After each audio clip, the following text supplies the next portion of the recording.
Having your dreams comes true. It starts with the initiative. So God gives us dreams and visions and ideas. People buy into the leader before they buy into the vision.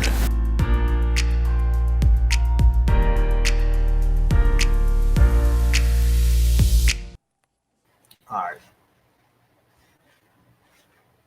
Greetings, everyone. Welcome to Motivation, Encouragement, and Accountability, MEA. My name is Leemooring, and this episode, we have an amazing guest in store for you. We're excited that he could join us because we want to make sure that you achieve more, you reach your potential in order to be your very best. Now, let's get to our guest.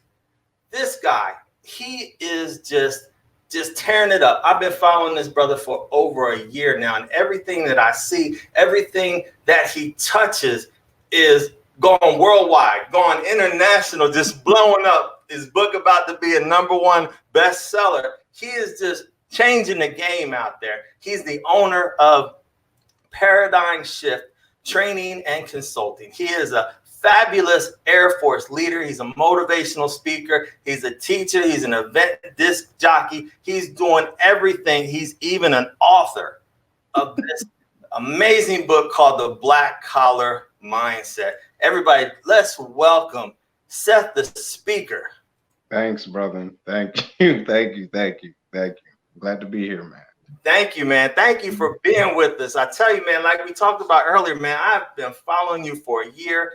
And as soon as I got this up and going, I'm like, man, I got to have this brother out here because, man, just the stuff that you're doing is just incredible. The reach that you have with reaching folks, both in the Air Force and outside the Air Force, is just incredible. And you know what? I'm just going to brag on you for a little bit. I'm seeing you deposit. I'm seeing you pour into young folks. That's definitely making a difference. I saw an interview you yesterday. Not too many people would bring on some junior airmen. I saw you bring on a junior airman and give him an opportunity to speak, to share his opinion. And that is just amazing. Absolutely. Bro, first of all, thank you for what you're doing. No doubt. My first question is this, man. What motivates you? When did you just wake up and just say, this is my calling. This is what I got to be doing.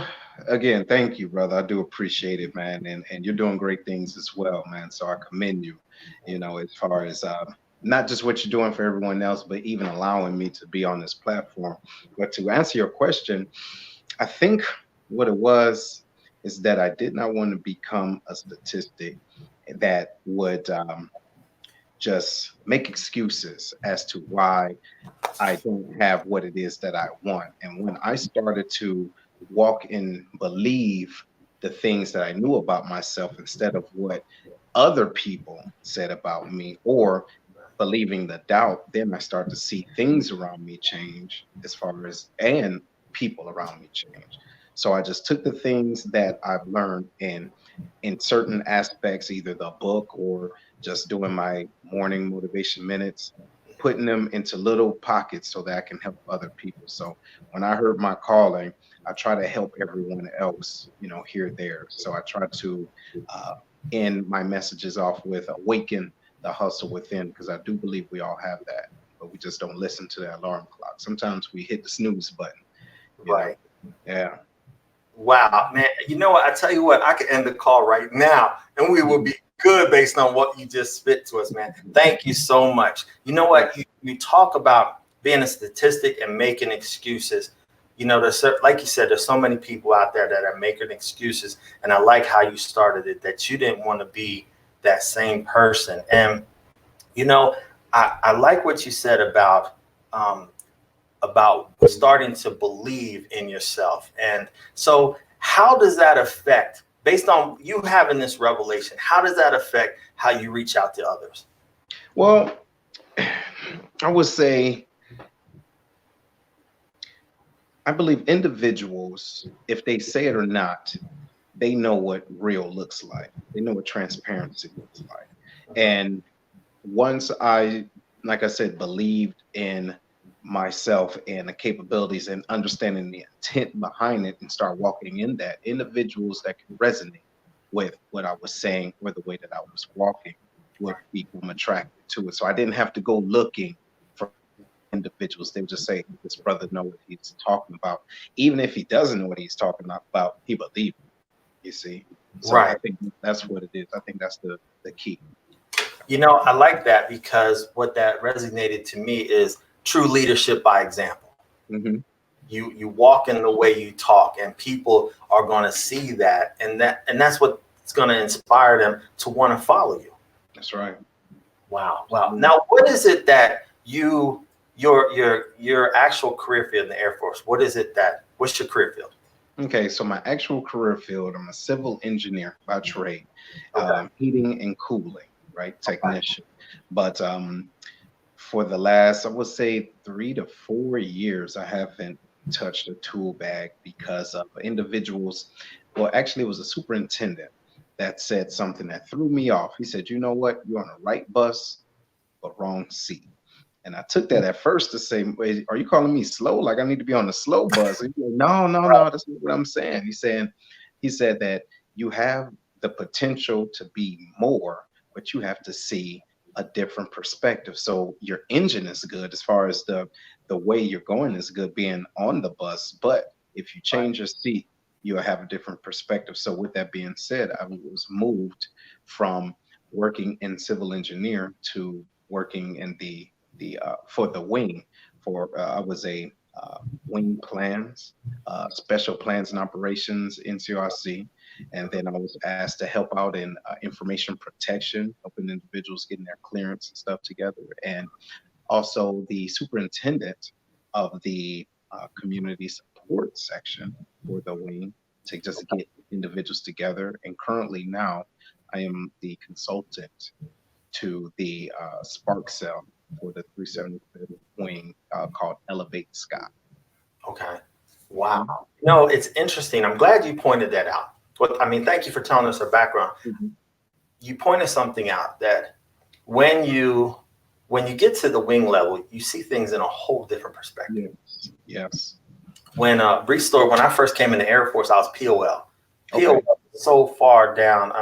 It's an important job, but you inside of a squadron, inside of a flight. Yeah, you don't get it. Mm-hmm. But once you come up to a wing level, you see so many different, you work with so many organizations across the wing, you get a wider view. And so what that speaks to me, and it should speak to others, is that if you have those opportunities, mm-hmm. take advantage of them. Absolutely. Because when that individual first told me, hey, this is what we're going to do, I'm moving you because I don't want to see you and essentially waste my talent. And I was kicking and screaming, man. I was like, man, no, why? Because I was comfortable.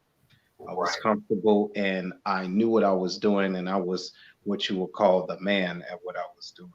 But once he moved me, even though I was kicking and screaming, I started seeing individuals appreciate me more. I did not change anything I was doing. My work ethic was the same, integrity still on point, but I was doing it from a operation level to now a strategic level. Right. And then so that just catapulted not just my not necessarily just how I thought about myself, but being able to touch people in a different way, right? So it helped more with my personality and my reach. Right. Talk to us for a second about leaving your comfort zone. So leaving your comfort zone, I read something not too long ago that stated that you don't have to cut people off. When you grow, it will fall off. And part of that comfort zone is staying, in my mind, staying at a certain level of awareness and certain level, either economically or physically, that you keep a certain aura about yourself, and it attracts a certain group of people. And sometimes those people will help foster that type of thought process. But when you decide, you give yourself permission to want more, and you start going in that direction, it's not going to feel good because your body becomes have became comfortable.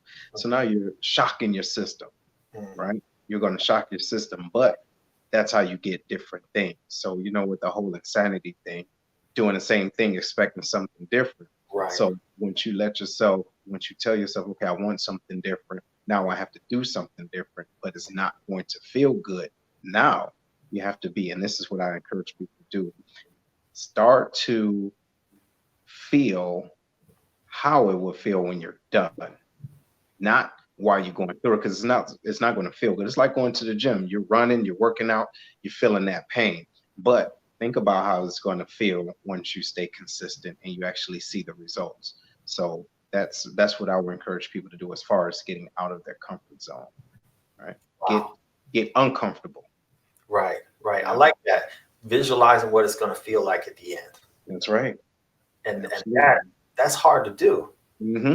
Because leaving that comfort zone, what it sounded like, and I've had a little experience with this as well. It's like you're doing your job, you're doing your best. You get to a level of expertise, and then you feel like you're the big fish. Yeah. In a small pond. But if you take that fish and put it into a bigger pond, and you will grow to that level of that pond. There you go. And I think that's what it is.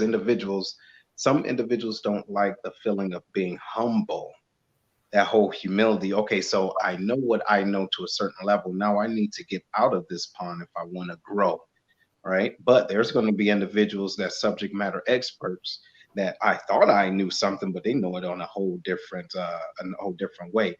Let me do what I have to do to learn from them, to learn from them, to grow with them. All right, because a lot of times, man, it's not easy, and people avoid that to stay in their zone. They want to be that one. They want to be the man or that go-to person. Right. Yeah, exactly right. That's what I thought about. People, they want to be the man, and when they're the man, they don't want to. They get too comfortable. That's it. And, they're only harming themselves. I've been doing a lot of research lately about people reaching their potential. Okay. And unless you come out of that comfort zone, you're never going to reach your potential. Just like you mentioned in the weight room, you have to shock your system. You're lifting weights, you're doing the same routine. You got to change it up. Yes, you have to, because your body will become used to it. Exactly. And what you're saying there, your mind becomes used to it. Your spirit becomes used to it, and you're not going to grow. That's right. Absolutely. And, it's interesting because what I found from experience is those people, they have that mindset, that they're not receptive to change, and they kind of have a mindset of, we've always done it that way. That's right. Yeah, absolutely. It's that comfort level. But you know what? When you go up to the wing level, you have a motley crew of different people. You have so much diversity, people coming from every background, because it's seldom that they're actually up there doing what their job is that they were trained. So you have different views, different opinions. So you're going to learn just by being there. That's right. Around these different folks. Wow, that's amazing. I like how you talk about giving yourself permission. Let's explore that a little bit. Okay. So I believe, and I spoke on this before, but everything that we have, everything that we wear, everything that's around us right now, if you were to do, even to your listeners, if your listeners were to do a 360-degree turn, okay, in their home or even at their job, everything they see is a representation of their own standards and what they have allowed themselves to have, or give, or reasons as to why they can't have more. Okay. So once you see what you don't want and don't like, now you have to give yourself permission to think outside of that box and to push into a different realm. Right. So you have to give yourself permission instead of waiting for someone to give you that, because based off of your circle, they may not be the one to tell you. Wow. You know what? You brought it up. So now we're going to talk about, let's talk about the importance of that circle. Yeah. Okay. So, and I speak about it in a book too, The Black Collar Mindset, that not everyone in your boat is rowing. And we don't understand that. So a lot of times we don't. Sometimes we have people in our boat just because we're used to them. They're our friends. But really, what is your boat? Your boat represents your vehicle, your dream, and whatever it is to get from point A to point B. And you have to have a circle of individuals that are conducive to that dream. But even though, like I said, not everyone in your boat is rowing, not everyone is meant to row. You may have mentors in there, you may have coaches. Those mentors and coaches, they're not rowing because they already know how to get there. It's up to you to row. You may have a navigator. You get what I mean? Or you may have a co-captain, just someone next to you, just in case you fall off. All right. But sometimes we have individuals in our boat that silently drill holes. They silently drill holes in our boat. And if you're focused on trying to get that water out, you're going to lose sight of your destination.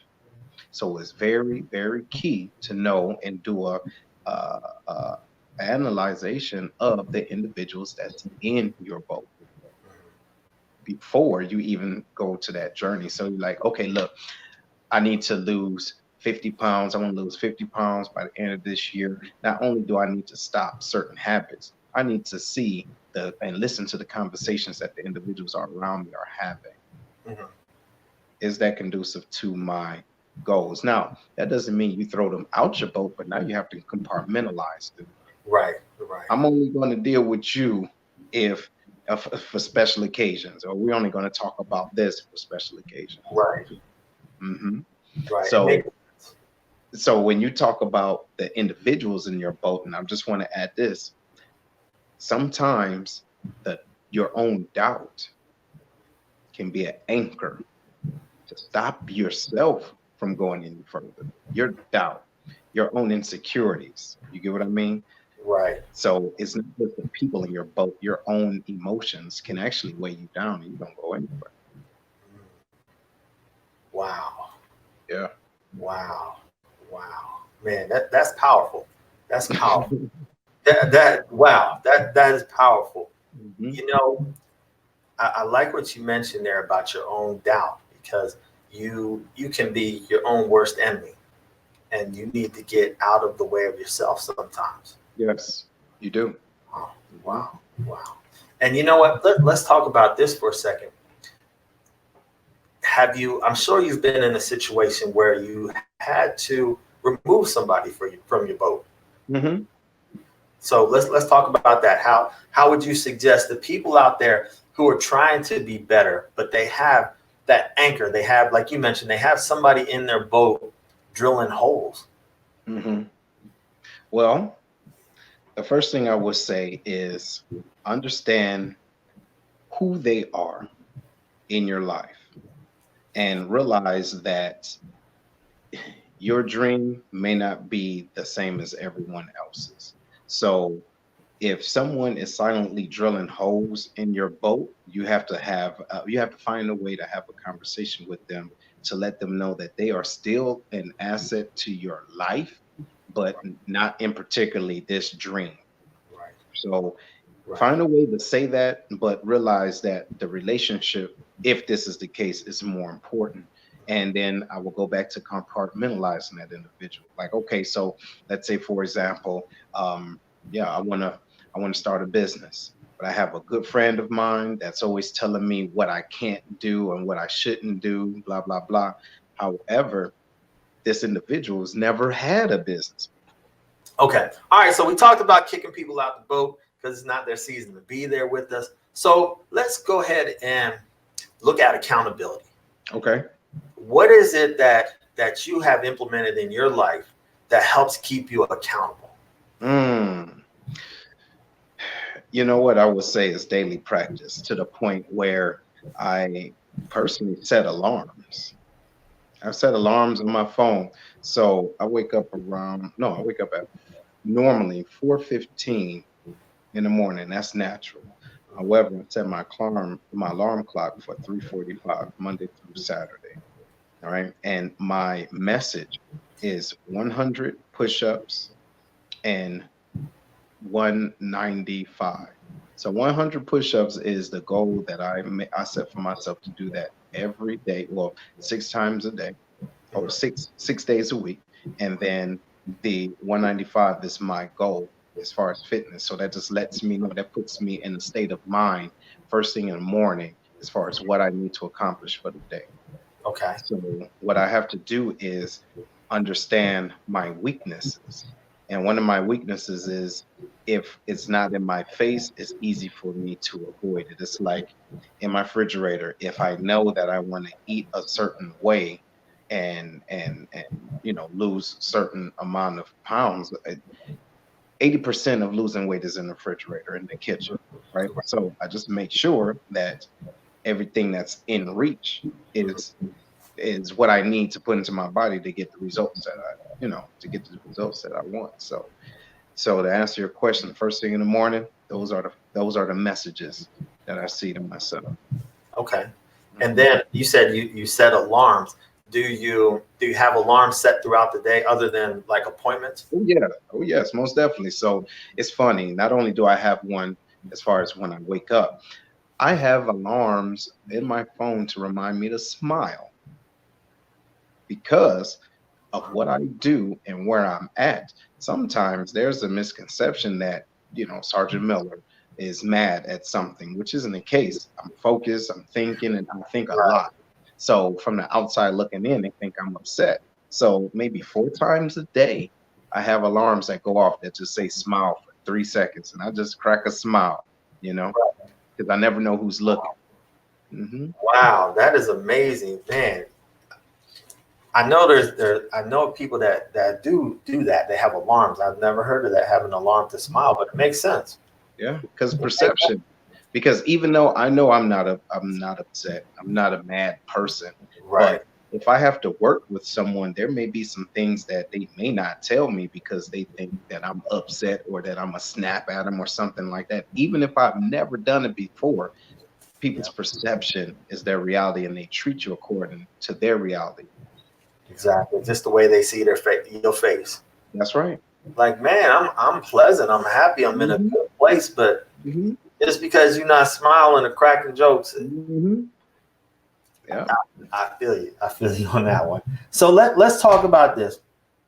We're gonna come back to understanding your weaknesses. I like that. But I want to ask you this. I've been reading up on this lately about it's important about your routine before you go to bed at night. Mm-hmm. Do you have a routine before you go to bed? Outside the normal, just brushing teeth and everything, showering, whatever the case is, I wouldn't say I have a routine when I go to sleep, because I wake up so early. I just try to make sure it's a good time. However, I have more of a routine when I wake up.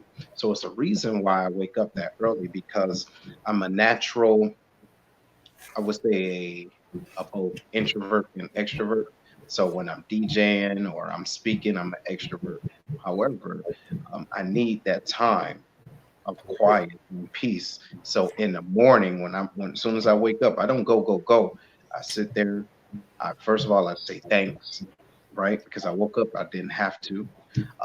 And B, I really take time to meditate, to calm whatever it was that may have been, on my mind the night before that I didn't resolve or find peace with. I take that time to do that, because it seems as though I feel that the world is still asleep when I wake up, and it's quiet.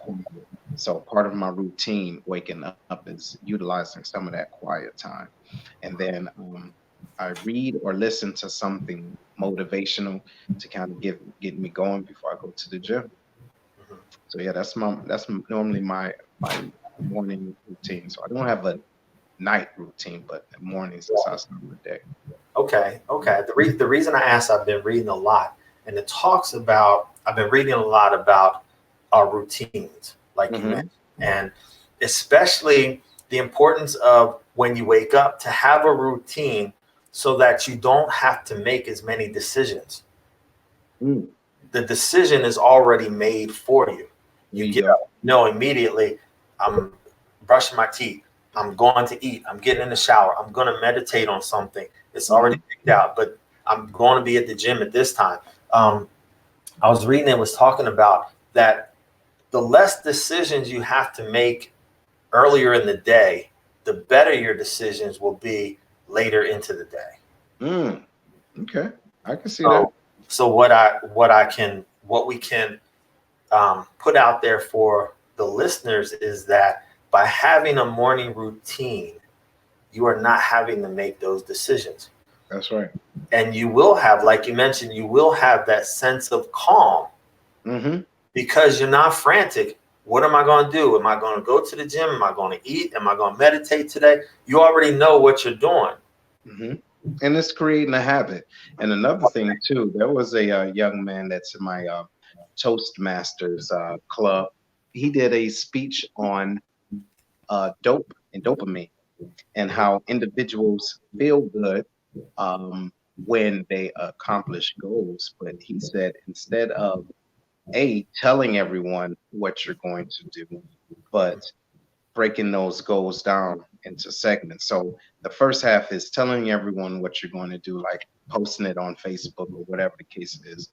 The thumbs up and the comments and the likes that you get is a false sense of the fact that you actually accomplished it, but you didn't. Right. But you get the dopamine, you feel good because you see people are in agreement. Right. So he said that's the reason why over 80% of individuals that start New Year's resolutions quit in February. All right. So to that point, he said to break them down into smaller pieces and to start in the morning. One of the first things you can do, one of the first goals you can accomplish is making up your bed. I've read that. Yeah, making up your bed first thing in the morning, that means that you've accomplished something. And then, so you're starting off the morning with dopamine. Right. Yeah. Right. So everybody listening, make your bed. Your mama told you to make your bed. Make your bed. So you have that sense of accomplishment. Wow. So let's talk about Toastmasters for a second. Okay. In recommending that to folks, what is the benefit? Let me see. So first, let me go back and say what brought me to Toastmasters. So I was always able to speak, but not being able to articulate myself well, and listen to myself and to make sure that no matter what it is that I want to say, it can resonate with anyone. So I felt that it was very important for me to do that. And I found the benefit in Toastmasters by getting involved with them. Didn't know what I was getting myself into. Someone recommended, and I learned that the things that I wanted to become better at, that was the place to do it. So I tell people, or I encourage people rather, that if you want to become better, come to Toastmasters. It's not that if you don't know how to talk, it's if you want to become better. You don't have to be broken to become better. And that's what I do when I sell it. So currently I am the president of the Toastmasters and at the Scott Air Force Base. Prior to that, I was the area director. So I took the step down so I can be more in the weeds with the organization, and to help get the younger individuals involved and excited about being able to communicate. And that's also helped afford me more speaking opportunities and engagements. And of course, with the book coming out, I'll have to be able to sell that, but not sell it monetarily, but it's an idea to give individuals something to think about differently. So I can do that in a short amount of time, thanks to Table Topics. Method to your madness. I understand. Okay. Yeah. You talked about being better. What are your thoughts about? Some will say that you need to work on your weaknesses, where others will say leave them where they at, continue to work on your strengths? What are your thoughts on that? Well, I think it depends on the individual, because I don't really like to say it, and I have to catch myself. I don't like to say weaknesses. I would just say things that you're not as strong in. So it all depends on, what it is that you're trying to accomplish. So throughout this interview, we've referred back to or referenced the gym a lot. You see individuals that are real big and, bulky and cut up top, but they have little chicken legs. Right. Now, they are still able to walk, but they are just not as muscular. So you will have to ask them, what is your goal? Maybe their goal is to just be big up top and not to be proportioned. But I would say if speaking is one of your goals and you think that you're okay, you can always build upon that no matter what it is. But the individual will have to see it as something that they can get better at. Right. Makes sense. Thank you for that. So let's go down. Let's talk about your book. Okay. The Black Collar Mindset. Mm-hmm. What motivated you to write this?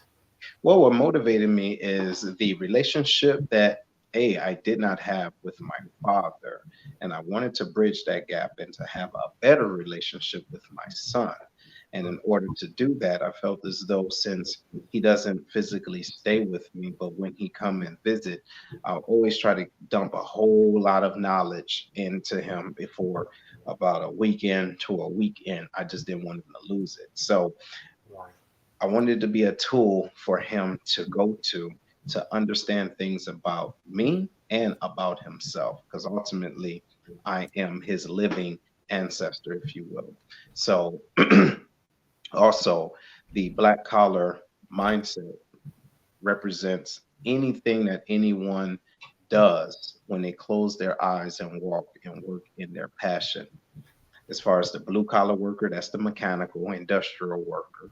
And the white collar is more of the clerical, office type worker. But the black collar worker is the one that is doing what they do because of the passion, not monetary, not for the accolades, but they're doing something that they love. So yeah, that was the motivation. And to help individuals understand that they can do them both, but you have to be strategic in doing it. I like that. Thank you. Thank you for talking about that. In your book, I read a little bit about the situation with your daughter being ignored. Mm-hmm. Correct. Your daughter being ignored in Walmart. Mm-hmm. And so it's interesting because I'm gonna put you on the spot here if you don't mind. Yeah. Because we're gonna pull from, this is Martin Luther King Jr.'s we celebrate today. So I want to relate what you talked about. So briefly, the story is in Walmart. Your daughter was walking around high-fiving people, and she came up to an individual and wanted to high-five, and the person just completely ignored her. Mm-hmm. Right? So, and then you got the term or the phrase, don't sweat the small stuff and keep it moving. Mm-hmm. So as we relate that incident, and then we talk about in Martin Luther King's I Have a Dream speech. Mm-hmm. It says, I have a dream that one day little black boys and girls will be holding hands with little white boys and girls. Mm-hmm. What's that? What comes to mind when you think about what Martin Luther King, that part of his speech, in relationship to what happened with your daughter? Well, that's interesting. Even though the content is different, but I can see how it can relate, because what my daughter showed me at the time, and just to give them a little background, she was, like I said, she was in a stage in her life when she just wanted to high five and wave everyone. And I was so upset at this grown woman. I saw her on my peripheral, just look at her and just kept it moving. So I was so upset. I was so upset by that. Like, okay, this is what we're showing our young generation. This is how you treat individuals. This is how. And while I was boiling over that, my daughter just gave somebody else a high five like it wasn't anything. So it dawned on me, and she was about 3 years old at the time, I need to keep it moving and not wait for approval. So I would say in response to your second question with Dr. Martin Luther King, I think that we need to hold ourselves accountable and not to expect individuals to see our dream, but to live it, to live our dreams. And you don't have to make a memorial of what it is that you want to see, but you wake up, if you have the opportunity to wake up every day, no matter who's looking at you or not, keep walking and keep going, right? And we can do it together. Not just that, don't expect don't expect people that look like you to be on board with you. Sometimes it's going to be the individual that has a total different background, but they see the passion in you, and they believe in you, and you in turn believe in them. And so now it's euphoric. So again, back to that relationship, little black boys, little black girls, I believe dreams does not, you don't see dreams in color, so to speak. So, but you see it in action, right? You see it in love. You can love in color. You get what I mean? But I don't think that the color of a person's skin or their economic status should determine if they're worthy enough to either be a part of your dream or you a part of theirs. I like that. Thank you. Thank you for sharing that.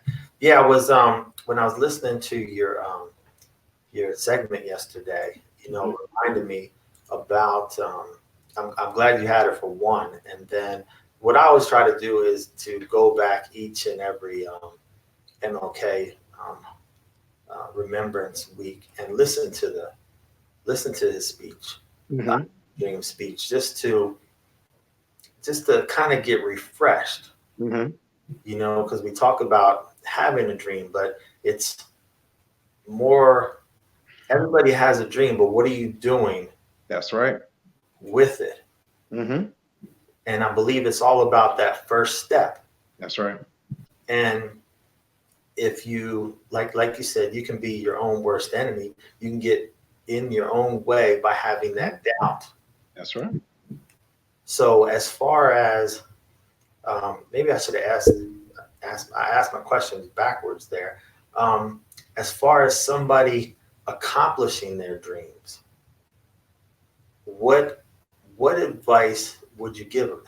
Where do they start? Well, believe that is real. Believe that is real. And I tell people all the time, everything that they see was once someone's idea. You get what I mean? It was once someone else's dream. So they went through whatever it is that they had to go through to manifest it. So once you say and agree that your dream is real, then that's the first step. So believe in it, right? So you can pray all day and long, but if you're not working at that and have that same belief in yourself, then it's not going to happen. And you can't put the weight on other people, meaning I wouldn't say in order for you to make the first step, you need so many followers or you need so many people to be on the same page as you. No, do what you have to do because you believe in it and keep going. And the people that believe in you, they're going to come without you even thinking about it, right? Because you're so focused. So that's what I would say. Believe in yourself and believe that you can do it. Because if you have that dream, you dreamt it for a reason. Amen. I'm glad you mentioned that because earlier you talked about likes on Facebook. And I'm sure you've experienced this where you've put something out there and you thought it was going to kill and nobody liked it. But out of that, somebody contacted you and said, hey, they might have private messaged you. Hey, this really touched me. This really spoke to me. Absolutely. I need you to speak at this event. I need you to come do this. So when you least expect it, but I think back to your point, just do it. Just put it out there. Yeah, because if you follow your intent, If you follow your intent, your true intent, or if your intent is pure, because some people do things for the likes and they do it for the Right. money and the accolades. But if you're doing it for the impact, then those likes and those numbers are not going to happen because it happened before. Like I said, like you said, it's something I thought was going to really be, like astronomical. And it was a dud that I thought. But then I got a message saying, you know what? I needed that today. That Right. changed everything. I wasn't even worried about those likes anymore. So then it took me back to my intent. My intent is to create impact and have a positive impact based off of all the things that I do. Wow, that's profound right there about the Yeah. impact. Right. hmm Let's talk about this. So I know you have plenty of experience both being a mentee, a mentor. What's your philosophy on that? And the reason I ask because what I see, and I'm aiming this more towards Aaron, is Okay. that they say, I want to be mentored. Nobody's mentoring me. hmm But then there are people around them that are pouring into them on a constant basis. hmm So what is your philosophy on the mentoring process? Also, how do you find one? Okay. So I got two ways or two parts of that. First thing, the mentees need to be mentor ready. All right. Not everybody's mentor ready. Right. And learn how to use your ears more than you speak. Because chances are someone has already said what the next person is saying. So Right. really take a step back. And now if you hear it twice, that's confirmation. How many times do you need to hear it? And Right. then ask yourself, after hearing it again, what steps have you done? So me being a mentee, what I had to find myself with that worked with me and to build a mentee mentor relationship is when someone gives me advice. I take it, I dissect it, I put my own seasoning on it, and I activate and I bring it back to them. It's like an investment. So I'm not, if someone gives me $10, I'm not going to spend the $10 and show them what I bought with the $10. I'm gonna bring back $20. Or I'm gonna show them that what they dropped on me, I was able to reinvest and bring something different. Right. And then ultimately, if necessary, pay them back for their time, and their time may be, or paying them back may just be paying it forward. So I would say, being able to be mentor ready, listen more than you speak, and use the relationship as an investment because it's time. Because if if a mentor went through something positive or negative and they took time to explain to you what they went through so you don't have to go through it again, that's an investment that they will never be able to get back in return. So the best thing for you to do is to come back to them with what you have done different Wow. to show that what they've been through or what they've accomplished or didn't accomplish wasn't in vain. Right. Right. I Yeah. like that.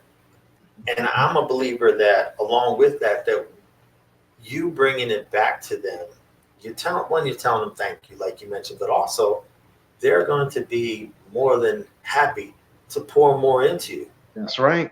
That's right. Because they see that you are drinking from the water. It's not a hole, meaning that you say, so you have this cup and you have a hole in it. You're asking them, just keep pouring, just keep pouring. And every time you come back to them, there's nothing in it. You haven't done anything with it because it's gone. You wasted it. Right. But if you come back, say, hey, I drunk this. Now I want some more. Yeah. You get what I mean? Now that is something totally different because you can manipulate someone's time when they're no longer a mentor. Now they're just um, you're just using them. So it's a thin line. It's a real thin line. Mhm. So tell us about a time where you maybe a more significant time where you've mentored someone and it just the reward. Talk about the reward for you. Like you mentored someone and they listen to you, they accomplish, and how did it make you feel? Give us the scenario. Okay, well, scenario, the young man that was on my show last night, Mhm. what he spoke on, I did not know. That was his first time really telling me that. I just know that he would always ask me questions, and I may not see him for a couple of months, Right. or but what it means to me is when someone asks me a question and I give them the honest answer, and I don't tell them what they need to do. I just tell them what I did, and I can give suggestions, and then I leave. But when I see they took my words and they took heed to the lesson and they propelled farther than I did quicker, that means okay, that worked. Mhm. You know what I mean? It's a way to give what I didn't receive before. So what I went through, and I am a true believer that when we go through things, we go through them for two different reasons: for us to learn, and then for us to teach.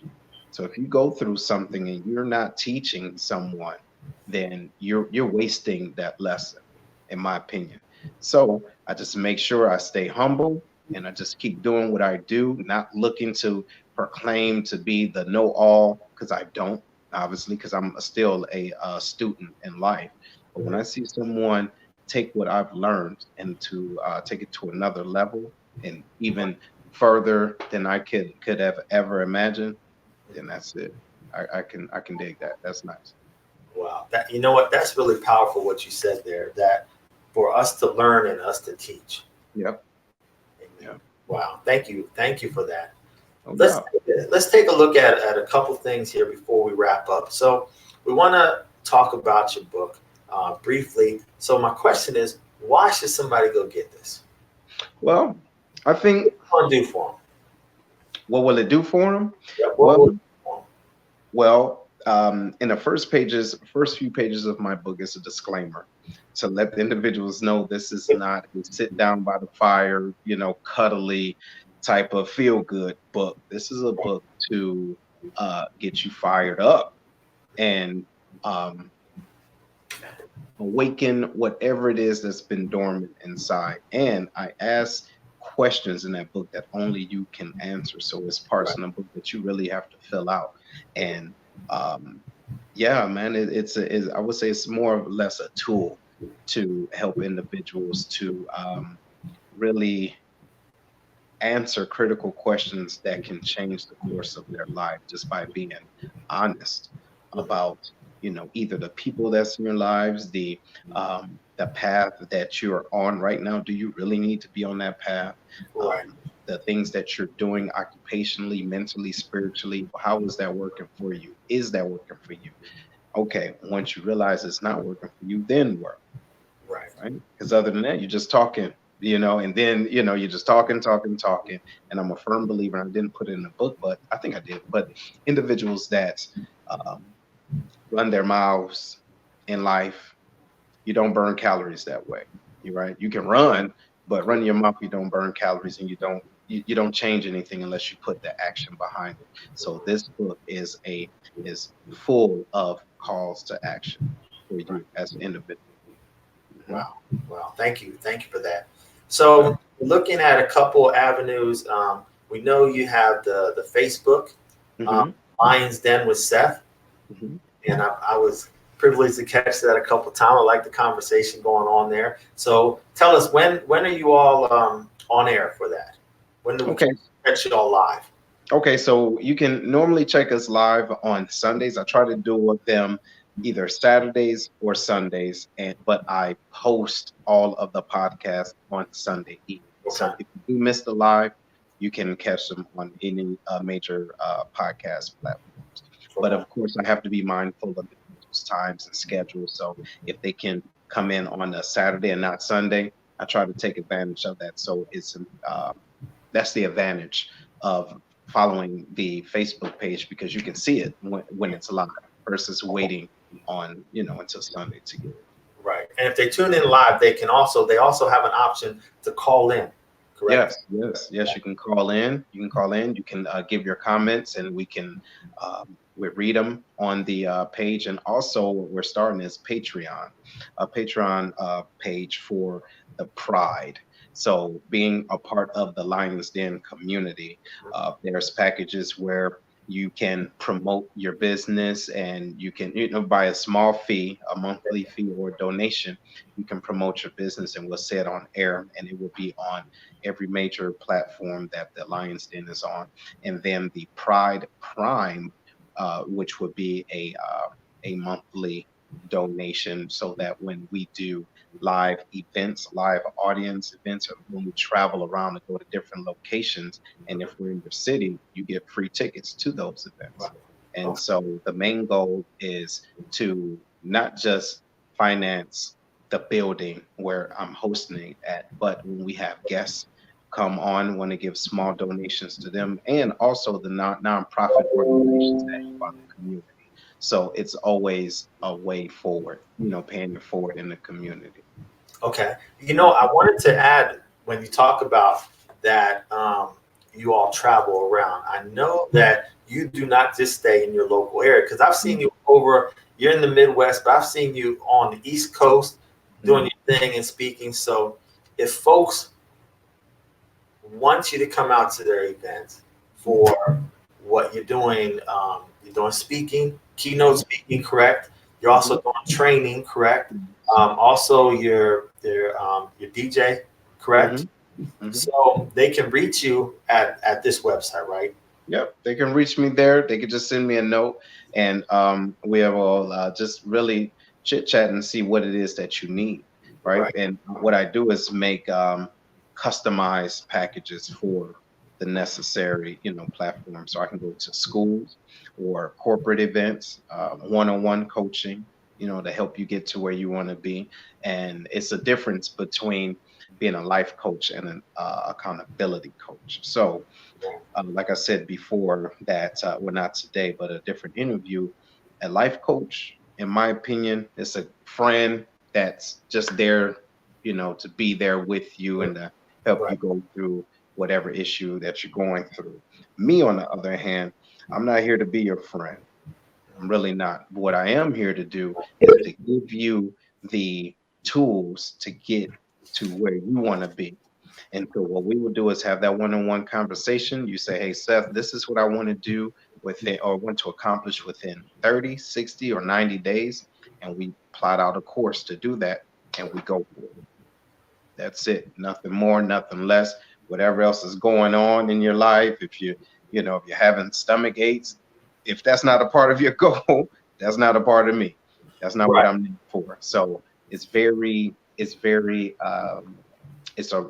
direct and intimate coaching to hold an individual accountable versus being a life coach. So yeah. You know what? I'm glad you touched on that. The way I explain coaching to people is I'm there with you. However, it's about you. I'm not telling stories of how my fish is bigger than you. Right.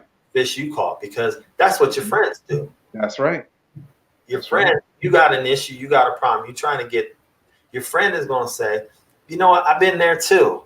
Yeah. But my fish was bigger. Or, they're going to be that naysayer. But a coach does not do that. A coach is all about you. That time that you spend together is very tailored, your needs, and helping you accomplish what it is that you want to accomplish.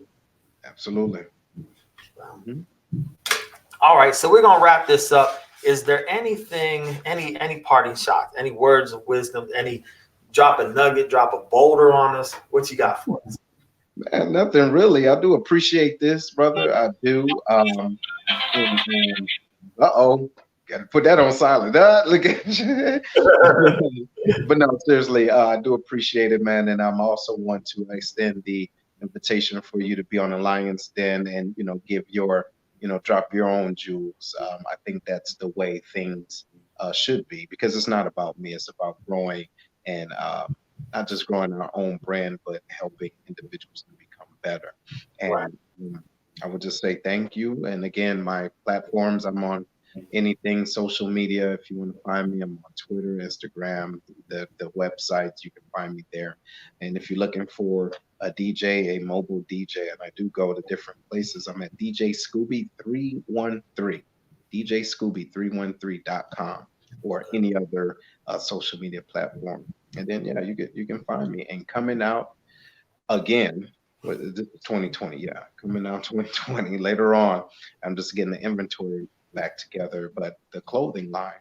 So we didn't talk about this, but the clothing line actually came first before the book.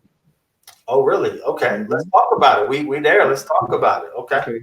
So just be real quick. It says Black Collar Clothing, Growth and Development, and that's what always has been my mindset, even with the Lion's Den. It is the leadership, growth, and development. That's what the podcast is about, and that's what everything is about, and that's what these trees represent: growth in different stages. All right. Wow. Okay. And development in different stages. And so so it's a way that you can focus on or aware what it is that you believe in, and it generates the conversation of what is your black collar thought, what is your black collar passion. Yes, sir. Wow, thanks for sharing. I was as you were speaking and you talked about the different levels of growth. I could see that in the image. I was checking that out. I like that. Thank you. You said that came out even before the book. Yes, sir. Okay. Yes, sir. Yes, okay. Sir. So we can go on your website and get some of this. So it will be out in like next month, because I want to make sure the inventory is good. So it's 2 stages to the clothing. So you have the black collar clothing, and then a branch under that is for the children. It's called the Crumb Snatchers. Okay. And so those are simple. It's either a design that says Crumb Snatchers underneath it, or my mommy, or my daddy, or my parents hustles for me. And it's written in like crayon, but it's for kids. Right. And all of that is in under the black collar clothing umbrella. Okay. Wow. What else? What else is on the horizon? No, man. Why do I feel like here in about a month I'm gonna see you leading a conference or something like that? And what do you got going on next? You know what? I think right now is the refining process. Right? Refining, because last year I did a lot and there was a lot of impactful things, but now I want to package that all up. So when it's time for me to go to a conference, people get exactly the same thing, everywhere, right? And they won't be surprised, that they know that they're going to get the authentic Seth.